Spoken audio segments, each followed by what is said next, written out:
Hello friends, आप देख रहे हैं 3 मई का डीडी न्यूज़। दिल्ली के विवेक विहार इलाके में घर में लगी आग, 9 लोगों की डेथ। जबलपुर बोट ट्रेजेडी में मौत का आंकड़ा 13 तक पहुंचा, सर्च ऑपरेशन भी रुका। साउथ दिल्ली के घर में जज की मौत, जांच अब भी जारी। पश्चिम बंगाल की फलता विधानसभा में होगी रीपोलिंग, टीएमसी बीजेपी आमने सामने। सलमान खान फायरिंग केस में ट्रायल शुरू, गार्ड ने दिया अपना बयान।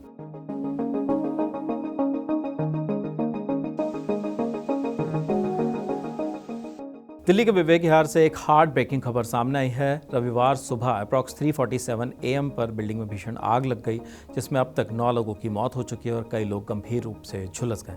फायर ब्रिगेड की 14 गाड़ियां मौके पर पहुंची और काफ़ी मशक्कत के बाद आग पर काबू पा लिया गया, लेकिन अभी भी कूलिंग ऑपरेशन जारी बताया जा रहा है। स्पेशलाइज्ड व्हीकल्स और कटर्स यहाँ पे मौजूद थे, जिनकी मदद से रेस्क्यू और फायर फाइटिंग ऑपरेशन कंप्लीट करा गया। तो कितने कैजुअल्टी सर? टोटल 9 कैजुअल्टीज हमें यहाँ पे। कितने लोगों को निकाला गया सर? घायल 15 लोगों को यहाँ से बचाया गया था और उसमें से एक केवल जो है उनको 30% बर्न इंजरीज हुई हैं और वो अभी जीटीबी में, लास्ट जानकारी के अनुसार जीटीबी हॉस्पिटल में एडमिट। बच्चे भी थे इसमें? हाँ, अभी क्योंकि बॉडीज को थोड़ा सा पहचान पाना थोड़ा मुश्किल है, तो बच्चे, लेडीज, जेंट्स सारे ही थे। रेस्क्यू टीम ने धुएं के बीच से 12 से ज़्यादा लोगों को सेफली बाहर निकाला, जबकि घायलों को नज़दीकी अस्पताल में भर्ती कराया गया है। शुरुआती जांच में आग की वजह एसी ब्लास्ट बताई जा रही है। हालांकि शॉर्ट सर्किट की भी संभावना से इनकार नहीं किया गया है। बताया जा रहा है कि आग दूसरी मंजिल से शुरू होकर तीसरी मंजिल तक फैल गई और तीसरी मंजिल पर फंसे लोग जान बचाने के लिए छत की तरफ भागे, लेकिन दरवाज़ा बंद होने की वजह से बाहर नहीं निकल सके। ये जो बिल्डिंग है, इस बिल्डिंग में 8 फ्लोर हैं। 8 फ्लोर में 4 आगे हैं, 4 पीछे हैं।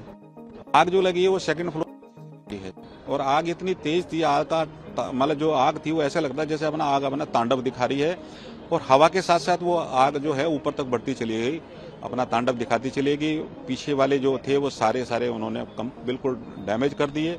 उसमें वहाँ कुछ जाने भी गई हैं अंदर के अंदर, लेकिन जो आगे वाले थे उनको बचा लिया गया है और जो उनके फ्लोर थे वो 95% सब डैमेज हो गए।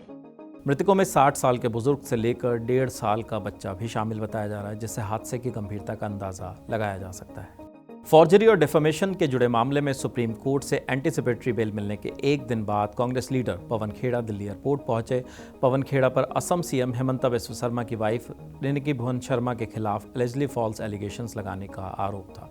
बेल मिलने के बाद पवन खेड़ा ने स्ट्रॉन्ग रिएक्शन दिया। उन्होंने कहा कि जब भी किसी सिटीजन के राइट्स वायलेट होते हैं, खासकर जब गवर्नमेंट मशीनरी का मिसयूज होता है, तब लोगों का भरोसा बाबा साहब अम्बेडकर के कॉन्स्टिट्यूशन पर होना चाहिए। खेड़ा ने यह भी कहा कि सुप्रीम कोर्ट के डिसीजन से सिर्फ उन्हें ही नहीं बल्कि पूरे देश को जस्टिस सिस्टम पर फिर से ट्रस्ट मिला है। 2 मई 2026 को साउथ दिल्ली के ग्रीन पार्क एरिया से एक शॉकिंग खबर सामने आई, जहां 30 year old judicial officer Aman Kumar Sharma अपने घर के बाथरूम में डेड पाए गए। पुलिस इनिशियल इन्वेस्टिगेशन में इसे खुद की जान लेने का मामला मान रही है। अमन शर्मा कड़कड़ुमा कोर्ट में नॉर्थ ईस्ट दिल्ली के DLSA यानी डिस्ट्रिक्ट लीगल सर्विस अथॉरिटी में सेक्रेटरी के तौर पर पोस्टेड थे। PCR कॉल दोपहर approx 1:45 PM Safdarjung enclave police station को मिली, जो उनके ब्रदर इन लॉ ने की थी। पुलिस मौके पर पहुंची और अमन को हॉस्पिटल ले जाया गया, जहां डॉक्टर्स ने उन्हें डेड डिक्लेयर कर दिया। फैमिली के अनुसार अमन पिछले कुछ समय से मेंटल स्ट्रेस में थे। उनके पिता ने बताया कि रात करीब 10 बजे अमन ने कॉल करके कहा था कि वो काफ़ी परेशान है और जीना मुश्किल हो रहा है। फैमिली का यह भी आरोप है कि उनकी वाइफ के साथ पिछले 2 महीनों से इश्यूज चल रहे थे और घर में तनाव का माहौल था। पुलिस का कहना है कि फिलहाल फॉल प्ले के कोई क्लियर साइंस नहीं है, लेकिन हर एंगल से इन्वेस्टिगेशन जारी है। बॉडी को पोस्टमार्टम के लिए भेज दिया गया है और केस के डिटेल्ड प्रॉप भी चल रही है।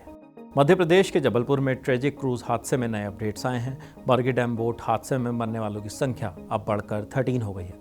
संडे मॉर्निंग आखिरी 2 लापता लोगों के शव भी बरामद कर लिए गए, जिसके बाद सर्च ऑपरेशन ऑफिशियली खत्म कर दिया गया। आज तमिलनाडु के रहने वाले कामराज आर और उनके 8 साल के भतीजे मयूरन का शव मिला। इससे पहले बीती शाम 2 बच्चों श्रीतिमल और विराज के शव मिले थे। नीतू सोनी मेरी छोटी सिस्टर थी, उनका लड़का था जो विराज सोनी, लोग घूमने गए थे और हमारे चाचा का भी एक बच्चा था, उनकी एक लड़की थी, उनकी 2 बेटियां थीं। ऐसे टोटल 7 मेंबर थे, जिसमें से 7 में से 5 मेंबर हमारे सुरक्षित हैं, जो घर पर आ चुके हैं। हमारी सिस्टर जो है ऑफ हुई है स्कूल में और उनका फ्यूनरल मैं कर चुका हूँ। और उनका बेटा 4 दिन बाद 3-4 दिन हो गए आज जो भी हुआ है, आज मिला है। पुलिस के मुताबिक बोट में 41 यात्री सवार थे, जिनमें से 28 को सेफली बचा लिया गया। हालांकि सीसीटीवी फुटेज में 43 लोग बोट की ओर जाते दिखे, लेकिन अभी तक 41 का ही ऑफिशियल पहचान कंफर्म हुई है। यह हादसा 30 अप्रैल की शाम अप्रॉक्स 5 PM पर हुआ था, जब टूरिस्ट से भरा क्रूज बारगे डैम के किनारे से करीब 300 मीटर दूर डूब गया। वेस्ट बंगाल की फाल्तू असेंबली सीट पर अब पॉलिटिकल ड्रामा और तेज हो गया है। इलेक्शन कमीशन ने बड़ा फैसला लेते हुए यहां के सभी 285 पोलिंग बूथ्स पर रीपोलिंग कराने का ऐलान कर दिया। नई वोटिंग 21 मई 2026 को सुबह 7 AM से शाम 6 PM तक होगी और काउंटिंग 24 मई को होगी। इससे पहले 29 अप्रैल को यहां वोटिंग हुई थी, लेकिन बीजेपी ने इरेगुलरिटीज़ के आरोप लगाते हुए दोबारा चुनाव की मांग की थी। पार्टी का कहना था कि कुछ ईवीएम्स में उनके कैंडिडेट के नाम और फोटो के पास के बटन्स व्हाइट टेप से ढके हुए थे। इस पूरे मामले पर BJP IT cell head Amit Malviya ने भी ट्वीट कर टीएमसी पर निशाना साधा और इलेक्शन कमीशन के फैसले को डायमंड हार्बर मॉडल क्रम्बलिंग बताया। इस पर टीएमसी की तरफ से भी जवाब आया। उनके जनरल सेक्रेटरी अभिषेक बनर्जी ने एग्रेसिव जवाब दिया और उन्होंने बीजेपी को बांग्ला विरोधी गुजराती गैंग बताते हुए सीधा चैलेंज दे दिया। उन्होंने कहा, 10 जन भी कम पड़ जाएंगे हमारे डायमंड हार्बर मॉडल को हिलाने में। हिम्मत है तो फाल्ता से लड़कर दिखाओ। ईरान वर्सेस यूएस सिचुएशन अब फिर से टेंस हो गई है। ईरान ने साफ कहा है कि अब बॉल यूएस के कोर्ट में है, यानी डिप्लोमेसी करनी है या कन्फ्रंटेशन जारी रखना है, ये फैसला वॉशिंगटन को लेना होगा। ईरान के डिप्टी फॉरेन मिनिस्टर काज़ेम गरीबादी ने कहा कि तेहरान दोनों रास्तों के लिए रेडी है। दूसरी तरफ यूएस प्रेसिडेंट डोनाल्ड ट्रंप ने ईरान के नए पीस प्रपोजल पर डाउट जताया है। उन्होंने कहा कि ईरान ने अभी तक इनफ प्राइस नहीं चुकाए है, इसलिए डील एक्सेप्टेबल होगी या नहीं ये अनक्लियर है। ट्रंप ने पहले भी एक प्रपोजल रिजेक्ट कर दिया था। रिपोर्ट्स के मुताबिक ईरान ने पाकिस्तान के जरिए यूएस को 14 पॉइंट प्रपोजल भेजा है, जिसमें सैंक्शंस हटाने, यूएस फोर्सेस को हटाने, स्टेट ऑफ हॉर्मुज से ब्लॉकेड खत्म करने और कंपनसेशन जैसी डिमांड शामिल है।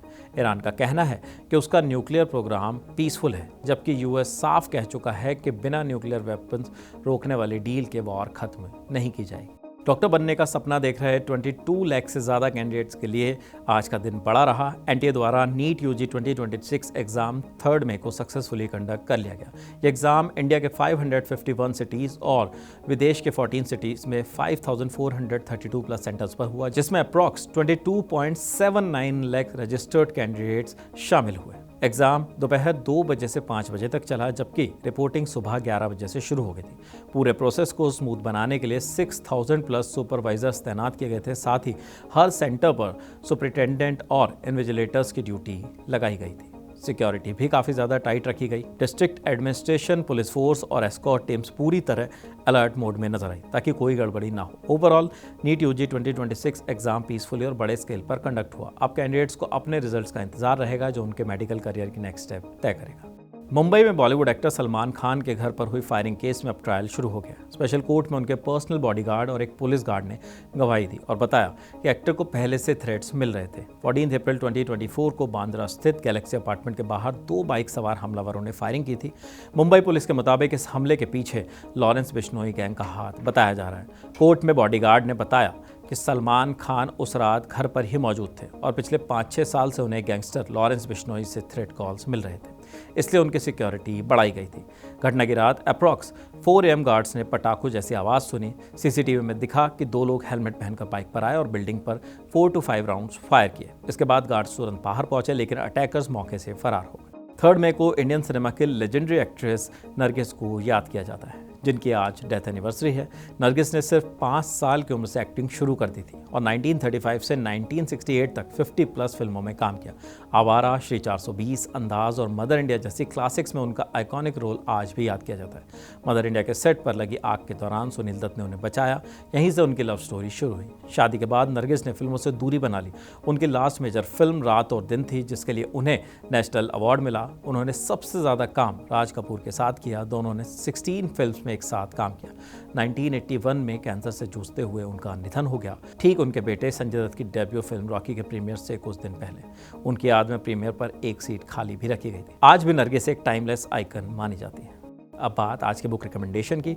Darling ji, the true love story of Nargis and Sunil Dutt सिर्फ एक लव स्टोरी नहीं है बल्कि एक रियल लाइफ जर्नी है। ऑथर किश्वर देसाई ने इसमें नरगिस और सुनील दत्त की लाइफ को बहुत रॉ और ऑनेस्ट तरीके से दिखाया है। बुक में सिर्फ मदर इंडिया के सेट वाला फायर इंसिडेंट या उनकी लव स्टोरी नहीं बल्कि वो टफ फेजेस भी कवर किए गए हैं, जैसे फैमिली के फाइनेंशियल स्ट्रगल्स और अपने बेटे संजय दत्त को ड्रग एडिक्शन से जूझते हुए देखना। किश्वर देसाई ने इस बुक के लिए नरगिस के बच्चों से बातचीत की, उनके पर्सनल डायरीज और लव लेटर्स को भी इंक्लूड किया, जिससे स्टोरी और ज़्यादा ऑथेंटिक लगती है। फिल्म मेकर श्याम बेनेगल के मुताबिक ये सिर्फ एक कपल की स्टोरी नहीं है, ये उस दौर के इंडियन सिनेमा के बदलते फेज को भी दिखाता है। आज के न्यूज़ बुलेटिन में फिलहाल इतना ही। देखते रहिए जिंदाबाद। Bye bye.